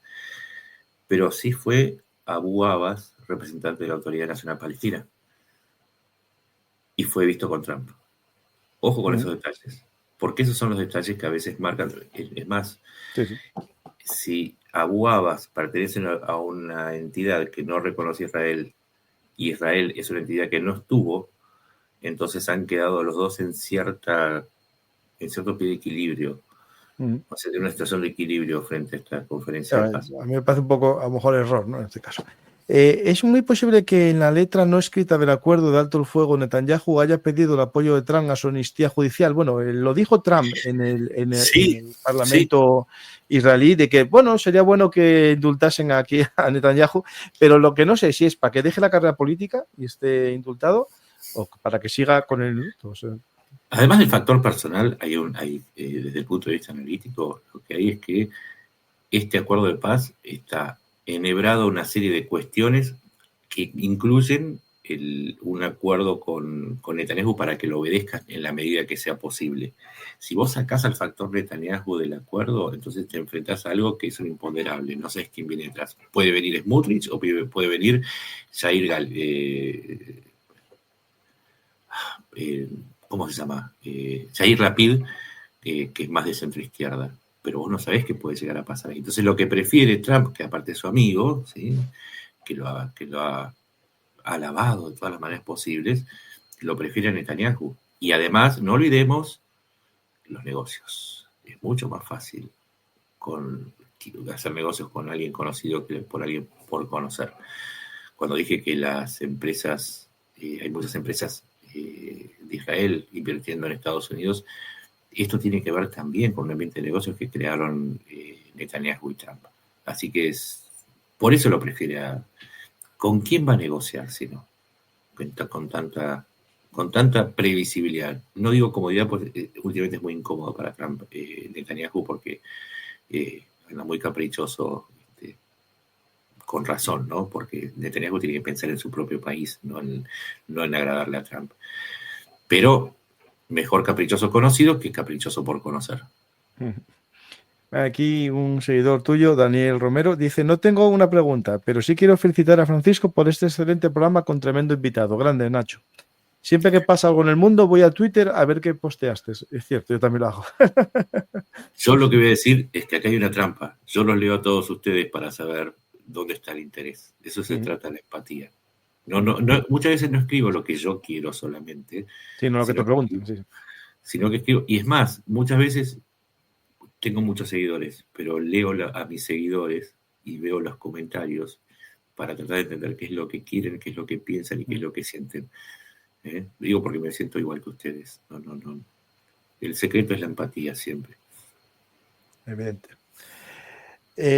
Ningún woke, bueno, aquí yo esto añado, ni ningún extremista de ninguna cosa de la vida, diría que algo es complejo. Para ellos el mundo se divide en oprimido y opresor.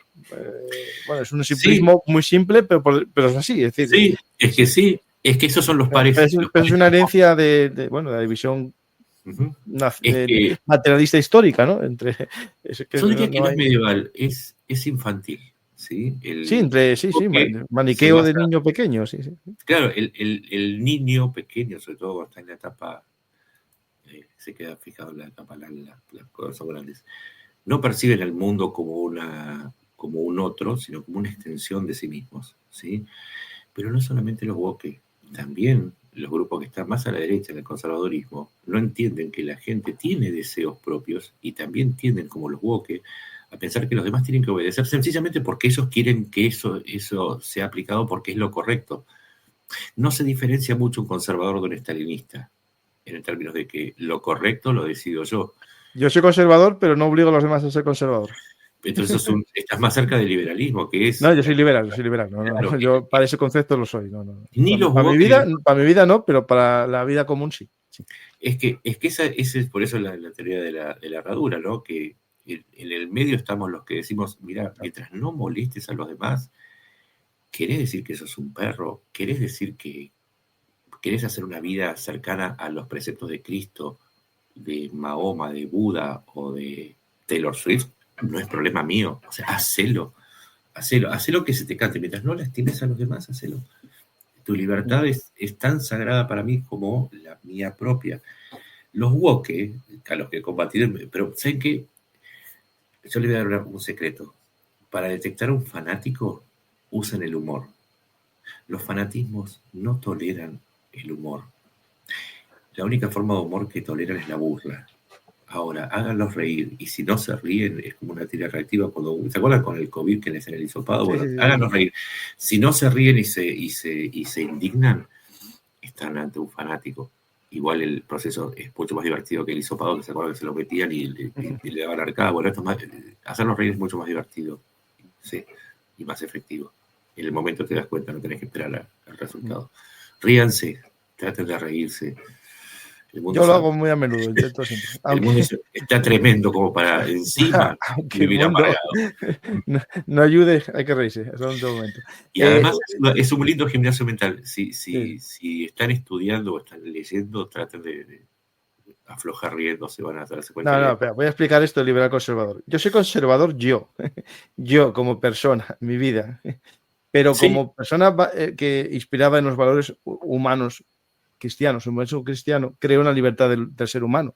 Y ese libre albedrío a mí me determina mi vida y a otros la suya, pero respeto la vida de todos. Es decir, para mí no existen vidas mejores y vidas peores. Todo el mundo tiene su vida en la libertad. Uh-huh. Vos podés ser liberal socialista, podés ser liberal de izquierdas, porque sí, claro. para vos existe liberal socialismo. Claro, el mejor proyecto es un Estado fuerte. Ahora bien, siendo liberal vos podés decir, pero ese es pero yo voy a trabajar por mi proyecto para impulsarlo. Ahora, lo que no voy a aceptar es pertenecer a una corriente que se la quiere imponer a todos los demás. Porque si mi proyecto no es el mayoritario, entonces yo no tengo por qué imponérselo. Es que a lo mejor no es el mejor. Por eso lo liberal puede ser liberal cualquier cosa mientras no molestes a los demás. Ese es el gran secreto, junto con reírse. Vivir y dejar vivir. Es que el problema es que a la gente le gustan tanto las pegatinas y las etiquetas que buscan a todo. No, bueno, yo creo que lo más sencillo es dos formas de ver el mundo, ¿no? El mundo en el que el individuo es lo importante, la persona, el ser humano, y el mundo en el que el colectivo o algo que llamemos así esté por encima del ser humano, ¿no? Es decir, ahí están los dos problemas. El secreto también está en que vos ponés que las etiquetas, ¿no? Que vos vas a un lugar en donde en lugar de presentarte te ponen una etiqueta con tu nombre. Bueno, vos imaginate que a mí me ponen una etiqueta, o yo me pongo una etiqueta que dice boludo, ¿sí? Entonces la gente va a decir, es un boludo, porque se va a quedar en la etiqueta. Yo no me considero un tipo boludo, aviso. Pero si vos te quedás en la etiqueta, quizás no me vas a poder conocer. Y quizás te interesa hablar de Medio Oriente y vas a poder tener una charla interesante, divertida, vamos a poder conversar sobre el Medio Oriente, pero si te quedas en la que soy un boludo, vas a decir, conocí un boludo. Sí. Ese es el secreto para... Estamos con el tema, parecemos un libro de autoayuda, ¿no? ¿Cuántos secretos estamos revelando? ¿Saben qué? Las etiquetas no hacen otra cosa que son como una tranquera a la que vos no pasás de ahí. No, lo que pasa es que el ser humano necesita todo grupo social y todo grupo, y al final la política es un grupo, como un equipo de fútbol, necesita que los demás le perciban como parte de un grupo. Por eso a la gente le encantan las camisetas, ¿no? Sí, y igual las etiquetas no sirven. Esta es la mejor camiseta del mundo, Belun Artis. Si quieres ser parte del colectivo. Las etiquetas no sirven porque tengo un amigo, no, juro que no soy yo, que creyó que la etiqueta de mujer indicaba que era mujer y se llevó una enorme sorpresa después. Sí. Hay una pregunta aquí que a lo mejor no es tan fácil de explicar. Yo tengo un vídeo sobre Hamas y su historia, os invito a buscarlo, que es que ¿cómo saldrá otro movimiento como Hamas? Es decir, ¿cómo salió Hamas a partir de la OLP? Es que no salió a partir de la OLP, salió a partir de los hermanos musulmanes que tenían egipcios que, bueno, tenían su comunicación y su vinculación con Gaza cuando era parte o protectorado egipcio. Esto es importante. No podemos olvidar que hasta que lo entregó tras la derrota de la Guerra de los 6 días, pues en teoría era Egipto la potencia ocupadora, no Israel. Y en esa potencia ocupadora, al parecer, muchos hermanos musulmanes egipcios, bueno, predicaron en Gaza. Y ahí hubo esa... Y además, la OLP deriva en el partido Al-Fatah, que es un partido que no tiene una base religiosa, sino tiene una base cristiana.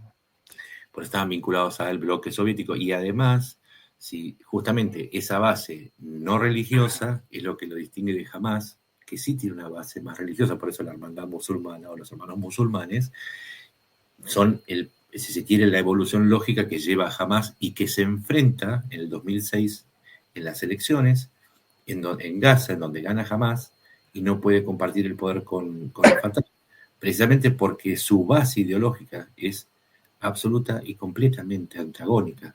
Por eso es importante entender que los palestinos están recorridos también por un montón de corrientes que se contradicen. Bueno, tengo el programa que se llama Hamás, Historia del Movimiento Islamista, ¿no? Con Mariano López de Miguel, que os invito a ver. Estaba buscando la portada, pero aquí está, ¿no? Aquí está. El que quiera que lo busque y va a encontrar un poco esas raíces, ¿no? Esas raíces vinculadas con Egipto. Por eso Egipto pone una valla tan alta, por eso Egipto no quiere que entre ninguna influencia gazatí en Egipto, ¿no? Y por eso fue el golpe del Sisi contra, no me acuerdo el nombre cuando el presidente anterior gana con apoyo de la hermandad musulmana, y lo que se tenía miedo dentro de las filas del ejército y del ala antirreligiosa es que viniera un gobierno de corte religioso en Egipto, y de ahí el golpe, y de ahí la expulsión a la hermandad musulmana, que a su vez era apoyada por Qatar. Y ahí que Qatar sufriera después, en el 2019, un bloqueo de otros países que no querían tampoco ese derrape hacia un integrismo por parte de Arabia Saudita, Emiratos Árabes Unidos, Jordania y Egipto. Sí. Ven como todo cierra. El conocimiento es eso, es la parte más linda cuando empiezan a cerrarlas, a coincidir las piezas como un rompecabezas. Sí. Bueno, aquí hay gente que no entiende lo que es el conservadurismo. Os invito a buscar a Burke, que es el pensador, y dice una cosa que es importante. El conservadurismo es evolucionar teniendo en cuenta lo anterior, no destruyendo lo anterior. No es no evolucionar. Es que tenéis un problema bastante gordo sobre los conceptos. Es decir, el conservadurismo no es quedarte en el año 0, no. Tiene una preferencia sobre los valores tradicionales, quiere una recuperación, o sea, que la evolución sea considerada. No, el conservadurismo no es volver hacia atrás, es mantenerlos. Claro. Es decir, el conservador no vuelve hacia conservar atrás. Los valores tradicionales y difiere del progresismo, que lo que quiere es una ruptura de los valores con los valores tradicionales. Y como dice aquel, no se puede construir nada sin el cimiento, o sea, todo digo yo. Sí, claro, es que todo movimiento epistemológico es una ruptura. También el conservadurismo busca rupturas, pero rupturas controladas. El progresismo más woke busca dinamitar. Sí, los liberales les vendemos dinamita a los dos. No, es un chiste. ¿Cuándo comienza a exigirse y a desarmarse de Hamás, y a quién le entregarán las armas? ¿Incluye todas las armas o se exceptúan las armas de puño? Bueno, los puños no se lo van a entregar porque las llevan, pero el tema es, incluso podemos llegar a una situación, Nacho, que si es verdad el proceso y va todo en marcha, que miembros de Hamás renuncien a las armas y se conviertan en policías de la zona. Por ejemplo, es que eso es lo que pasó en el proceso de 2000, si no me equivoco, fue en el 2014. No, perdón. No, en los años 90 con la OLP, lo que hace Yasser Arafat junta a los 14 clanes principales y les dice: como yo sé que no puedo poner una policía que sea común a todos, yo les doy a ustedes el poder de policía, pero tienen que tener uniformes que digan autoridad palestina. ¿Sí? Entonces, cada clan vigilaba en su zona. Sí, Hamás lo puede hacer. ¿Cuál es el problema? Que no es solamente Hamás. Hamás es solamente una parte emergente, controlada en su momento por Irán y ahora por otros países. Si se acuerdan como los conjuntos como el juego de conjuntos, está el conjunto Hamás, pero la violencia solamente intersecta en una parte a Hamás, porque la otra parte de la violencia están los clanes que están enfrentados a Hamás, y dentro de Hamás hay una parte de los clanes que son externos a Hamás, son parte, pero son asociados, no son integrantes, ¿sí? Hay clanes que aportan hombres a las brigadas, a las brigadas Al-Qassam, aportan comandantes, les mandan 1.000 hombres, pero tienen 3.000. Y los otros 2.000 siguen siendo parte. Entonces, vos terminás con Hamás, pero esos 2.000 van a ser nutridos por los que queden vivos de los 1.000 de Hamás, y vas a tener 2.500 hombres listos para atacar a otro clan, a Israel o a las tropas de paz o los contratistas que mande la corporación Gaza Corporation. Sí. No, no, jamás puede desarmarse. Sí, pero de hecho no lo quiere hacer. Tampoco hay una lo quiere pregunta hacer. aquí que me hacen es si hay algún programa sobre los Gulag en Belum Artis. Como tal, no. Tengo que ver si pues a lo mejor me pongo a hacerlo. Tengo del Holodomor, eso sí lo tengo. Sobre la red Gulag, no. No, pues no. Así como tal, no. Pues a quién sabe si me pongo a hacerlo. Bueno, finalizamos el programa, Nacho. La gente que quiera saber más, que te siga en Twitter, que es ahí tu fuente, digamos, de... Y que vea tu video. Hombre, claro, sí, eso es evidente. que vean y que ojalá vuelvas antes aquí. Es culpa mía de no poder invitarte porque no me da la vida con tantos programas de historia, porque al final el canal de historia, que para mí es el principal, aunque tenga ahora menos visitas que el canal de historia está a punto de 100.000 seguidores, Nacho. Un canal de historia está a puntito, dentro de menos de un mes llegaremos a esa cifra mágica. Tiene muy buen material. Y esto no es, a ver, no estoy diciendo de mago, en serio, yo lo miro. Tiene muy buen material y muy buenos enfoques, que es lo que lo resalta. De todo, hay de todo, de todos los lugares y momentos de la historia de la humanidad.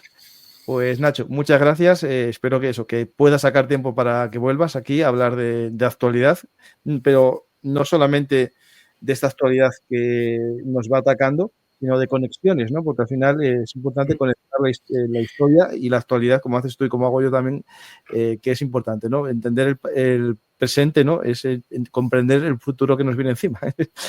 Ahora, yo te súper agradezco, siempre es un gusto, la paso aparte muy bien. Y ahora me voy a terminar un hilo sobre cómo, justamente por Medio Oriente, cómo la caída del petróleo puede hacer un agujero atómico a los planes de Putin para Ucrania y para Europa. Así que se sigue trabajando sin parar porque nos gusta y porque es necesario. Estamos adictos a esto, me parece. Muchas gracias, Nacho, y gracias a todos. Espero que os haya gustado el programa y si es así, dar a me gusta, dejar un comentario, compartir en vuestras redes sociales, pero lo más importante, en vuestro día a día con vuestros amigos, que existe un canal, Belum Artis Actualidad Militar y otro, Belum Artis Historia, en el que os vais a poner al día del presente, pasado y futuro. Gracias a todos y ya vengo a hablar de mi libro, pues ya que estoy en mi canal, dentro de poco en las librerías, Un mundo convulso, claves geopolíticas para entender el siglo XXI, y lo dejo aquí. Cuando esté el libro ya iré desgranando algunos de los capítulos y también la gente que vaya a las presentaciones pues me hará preguntas y espero poder visitar algún lugar más que Asturias en las presentaciones. Gracias a todos, espero que os haya gustado el programa y si es así, ya sabéis. Hasta la próxima.